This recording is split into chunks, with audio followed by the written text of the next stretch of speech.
Kyla Nagum will have hip 9. We're underway. Here she ran a 4:05.92 100 meters. Will get you a 400-meter opening lap. Stay relaxed. Ringer and Nigam in the mix as well in that lead group. This summer, I ran 7 races, PB'd in both my events, placed 2 spots better at nationals, all while running my highest mileage.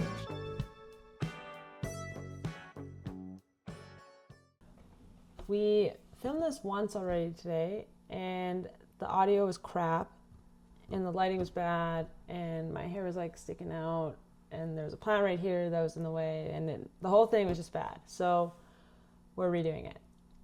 Gotta love the learning curve. I just got back from my bike, which kind of implies I'm still having issues with my foot. So there's nothing interesting really going on in my running life. So I thought now would be a good time to do a little 2024 summer racing recap. This will give you guys a little bit more insight into who I am as an athlete, a 1500 meter runner, and just a person in general. And we'll kind of also give you some context for when future videos come out that are on workouts, running, and racing, and the stuff that I actually want to be recording. Before we get into this video, if you're new here, my name's Kayla. I am a 1500 meter runner, post-collegiate athlete, trying to navigate the post-collegiate world, the job market, the track world, the moving someplace new world. I don't know. So if you want to follow along with my post-collegiate running journey, please hit the subscribe button. And without further ado, we'll just get into the video.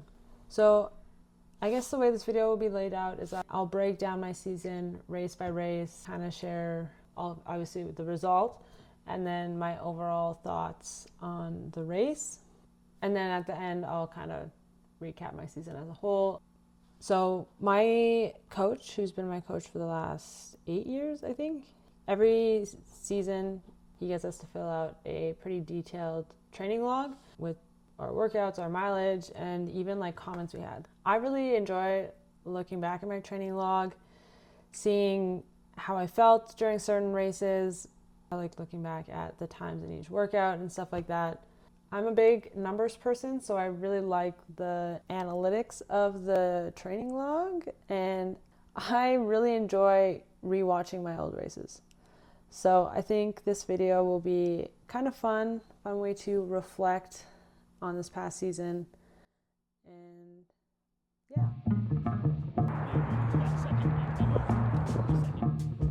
So race number 1 started off my outdoor season the same way I start off every outdoor season, and that was racing at the Regina Spring Classic. This is just a local meet that our group does every year. It kind of serves as a rust buster, get the race nerves out, and it's historically not great for our group. So on May 11th, 2024, I raced an 800 in Regina, and it was a solo effort in the wind, so I was not very happy with it, but I ended up running 2:11.29. And the nice thing about keeping a log is that I can go back and see how I felt on the day, because I love to comment in my log. So the comment that I left in my log for this race was meh. I was not happy with it, but I am happy with my effort, I guess. I think a mix of the weather, being solo, high mileage, and a big-ish week of workouts made it slower than what I wanted. I'm trying to not let it get in my head, but it doesn't exactly give me confidence for my 1500 in 2 weeks. So overall, not happy with that race, but again, it was solo. It was very windy, which is classic for Saskatchewan meets. A week prior to this was the first time I was able to hit mileage of over 100K. So that was also a milestone that probably affected my legs for this race a little bit, but overall, not the best race, but season opener, low stakes.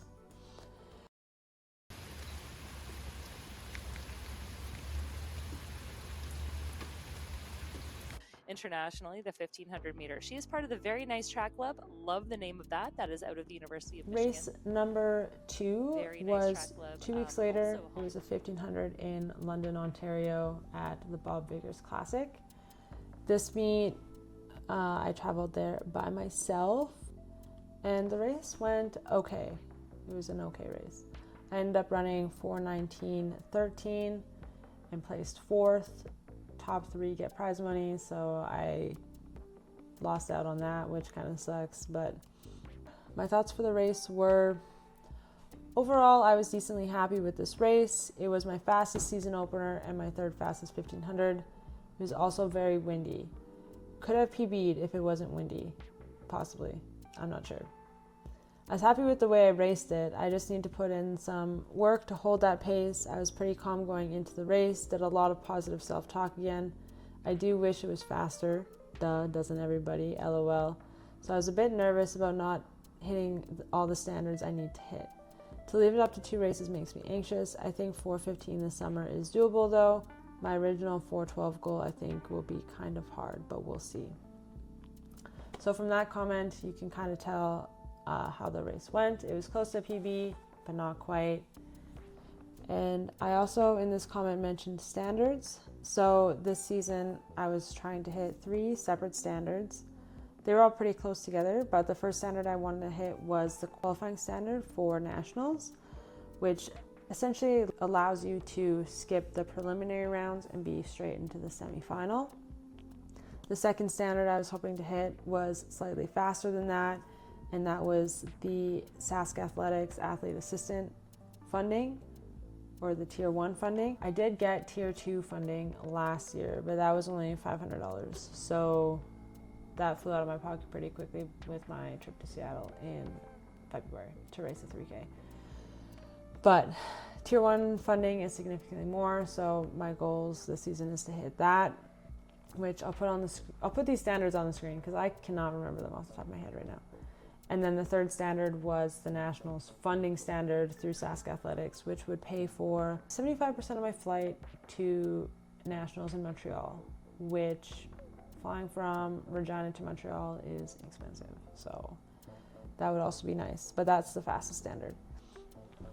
Also from this comment, you can tell that my goal this season was to run 4:12.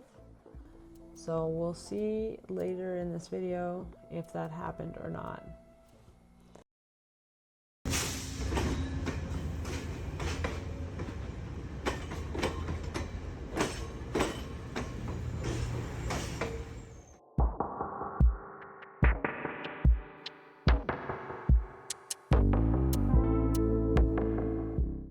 So that last race was a Sunday race. That was on May 26th. Flew home on the Monday and then flew right back to London, Ontario on the Thursday for a research workshop and conference that I had for my grad studies.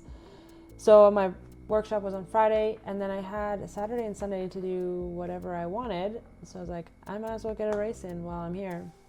So Sunday morning, I took the train from London to Windsor, Ontario, and I ran an 800 at the Johnny Lauren Classic on June 2nd. For this race, since I was traveling to and from day of, I didn't want to put too much pressure on myself and run a 1500, so I wanted to keep it chill and run an 800. 800s for me are always pretty chill because it's not my primary event. It's a lot less stressful. It's also a lot shorter, which is nice. But this race actually went really well. I got a little PB and I ran 2:08:24 to place second. I was so close to getting first, but just missed out on first place. But I got my first ever prize money, which is kind of cool. So since the conference and my flights and hotel for the conference were covered through some school funding, the prize money covered my train ride and entrance fees, so I ended up actually making money off this race, which is pretty sick. My thoughts for this race were, I'm decently happy with this race. I wish I was more aggressive from 500 to 700, but it's scary to be. It honestly wasn't that hard. So I think I could run at least 2:07. It sucks that that was my last 800 this season. I also think I did too much walking the day before because my legs were a bit tired, but I did my best to convince myself that it wouldn't affect my race. And honestly, I don't think it did.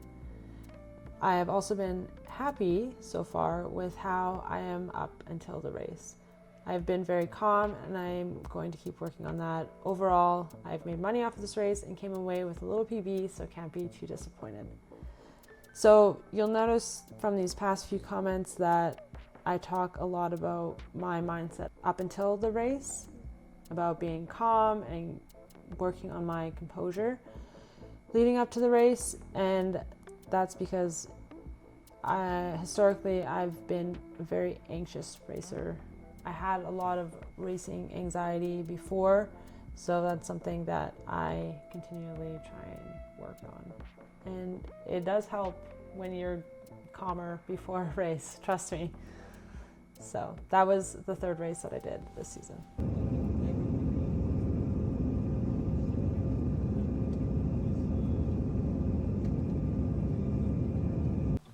Race number 4 of the track season was 10 days later on June 12th, and I ran a 1500 at the Victoria Track Classic in, you guessed it, Victoria. For this meet, I was not by myself. Braden came with me. We both raced 1500s. This was a multi-race trip for us. So we had Victoria Track Classic, which was oddly on a Wednesday. And then 3 days later, we had a meet in Burnaby on the Saturday.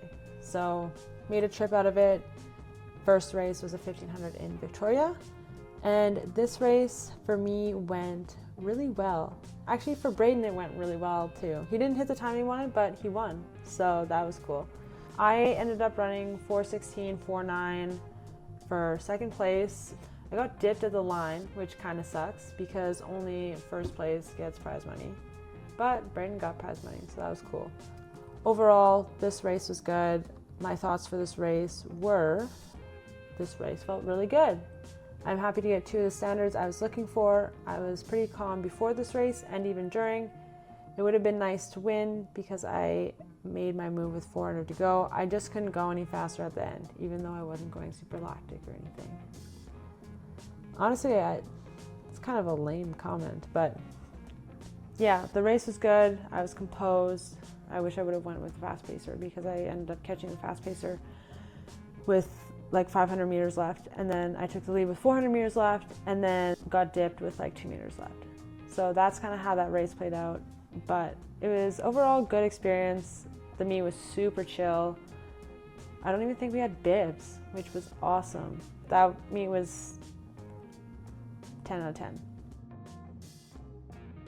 Since Braden and I were moving to the island in the months following these meets, we decided to take a day trip to Nanaimo, spent the night there, and then on the Friday we traveled by ferry to Burnaby. Burnaby is where I raced race number 5 of my season at the Drome Classic, or formerly known as Harry Drome, which I like Harry Drome better. This race was June 15th, and I raced another 1500, and going into this race I felt really bad. Like my legs felt like they were completely shot, and that made me worried because I convinced the meet director to put me in the fast heat, and I'm glad that I did because the second fastest heat only ran 4:20, I think. But this race I surprisingly came away with another PB and lowered my time from Victoria by almost half a second and ran 4:16.03. So really close to dipping into the 4:15s, but not quite. And for how I was feeling, I'll take it, honestly. My comment for this race was significantly longer than last race, and it was, I was pretty nervous going into this race. My legs didn't feel great going into it. I don't know if it was a mix of the previous race and all the travel of the last few days or what. I did my best to be confident, but I was scared of running slow and disappointing myself. Once we got into the race, I was better, but people started moving at 600, and it was scary because I didn't feel as good as Victoria. But to come away with a PB after feeling meh all day was nice. Would have been nice to dip into the 4:15s, but I know I am capable of that, and even faster than that. I hope I can get that time down at Nationals, but Nationals is a lot less predictable. I think I split 800 in 2:15 both races, so splitting 2:14 seems a lot less scary now. So overall, like I said, that race, I didn't feel good, but I was still able to get a PB off of not feeling good, which was really nice. And it was just good racing experience. That's what I need. More races make you a better racer. It's kind of plain and simple. It was also cool because I was in a heat with Maya Ramsden and Claudia Kazimierska. I think that's how you say that. She's Polish, so I don't have the right accent for it. Anyways, so they were in my heat, and like they were ahead of me. But that was cool to also just be in a heat with Olympians, I guess.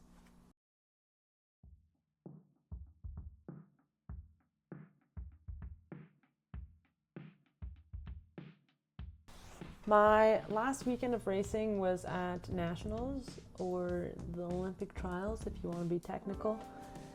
And I, like I said, hit the standard at the Victoria Track Classic, so I got out of the prelims, which was nice. So I'd only have to do one race before the finals, assuming I get into the finals. But to give a little bit of background on Nationals, I ended up getting really sick like a week before, which was super bad timing. I think looking back in my log, Saturday, June 22nd, which is exactly a week before my semifinal, said I was basically bedridden all day. I'm just trying to get a lot of rest. So I had like zero energy. So I had to modify a lot of my workouts, a lot of my runs leading up to Nationals. I don't know what happened. I ended up going for a 10K run the next day, and my heart rate was at like 160, and I was going slow.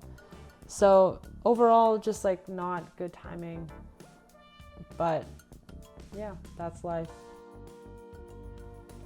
So on June 29th, I ran my semifinal in Montreal at the Olympic Trials, and I ended up running 4:16.83. So my third fastest time ever, like it was only 0.8 off my PB, which is really nice, especially because it was very slow off the start. And that was the fastest I've ever closed a 1500. So to do that, coming off of sickness, was really nice. I'm typically a runner who will positive split races. I like to positive split. I like to get a little wiggle room, you know, halfway through that race, give myself a few seconds. But this one, we came through very slow, and I ended up closing in a 65, which is the fastest I've ever closed a 1500. So for Nationals, there's 2 heats of the semifinals. Top 4 from each heat get the automatic qualifiers, and then it's the next 4 fastest times.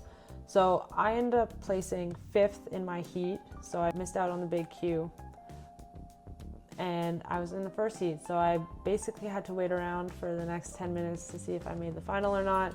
I was the first little Q from my heat, so unless 8 people ran faster than me in the next heat, I was fine. And all the little Qs from the second heat ran slower than I did, so I ended up making the final with the first little Q spot. And my comment for this race was, I was really nervous for this race, which makes sense because I was trying to qualify for the final. I really wanted to make the final, but I didn't know how the race would feel being sick not too long ago. But the race surprisingly felt amazing. We came through really slow, but when the top group started going, I was able to stick with them for the most part. I closed in a 65, which I've never done before. Tactically, I also thought I ran very good and probably could have PB'd if I wasn't running in lane 2 for most of the race, but on to the final, yay. So yeah, I was running in lane 2 for almost the whole race, but I wouldn't have changed it for anything because my positioning for that race was perfect. So or in my opinion, perfect. Next day was the 1500. The next morning, I should say. The semifinals at like 7 p.m. and then they put the final at like noon the next day. And I take caffeine for my races, so the sleep was not good at all. So maybe next year we don't do caffeine for the semifinals and just hope we make the final. But yeah, I probably got like less than 4 hours of sleep and I felt like shit. I ended up running 419.85 and placed 9th, which is 2 spots better than nationals the previous year, which I placed 11th at. But I think I was in shape to like place 5th or 6th. But that day was just not my day, I think just from a variety of factors. And yeah, it leaves me wanting more. It sucks that, you know what, I'll just read you my comment and then we'll talk more. So my comment says, this race was not great. It sucks to run your slowest time of the season in your last and arguably most important race. I think it's a mix of mental and physical. I didn't feel as nervous about this race, but I had a really shitty sleep and my legs were tired from the day before and I just wanted the race to be over with. And I know that that's a terrible mindset. And then physically the race just didn't feel as good as the day before. I don't know what happened. And then I said, we can talk more about the season and race at practice, and then at some point have a conversation about next year. So that end of that comment was addressed to my coach, because most of these comments are. It sucks to end your season on a shitty race. And I would have been open to extending my season. Like there are still races I could have gone to, but this week was the week that my foot also started hurting. So that was just a good time for me to stop. The season was interesting because I raced 7 times, probably traveled the most I've ever traveled for races, which also means spending the most amount of money. But I didn't feel burnt out. There's been seasons that have come before this where by the end I am ready to be done. Mentally, physically, yada yada. This season I wasn't. If my body would have let me keep going, I probably would have kept going. It just so happened that my foot kind of sprung up on me and we ended at that. So that was my 2024 summer racing recap. Overall, raced 7 times. 5 out of those 7 races were either decent or good. To have only 2 bad races is not horrible. You win some and you lose some. And 3 of those races I ran PBs. So I PB'd in both my events, the 800 and the 1500. And I did that all while hitting my highest mileage. I was able to hit a few 100K weeks and was not mentally burnt out at the end of the season, which is awesome. So there's definitely more goals that I have for the track. I'll cover my goals of a later video once my foot is better, once I'm running, once I know what will be a little bit more realistic. Overall, that was my 2024 summer. I don't know how to close out a YouTube video. So if you want to follow along with my 2025 season, hit that subscribe button and we'll see you in the next video.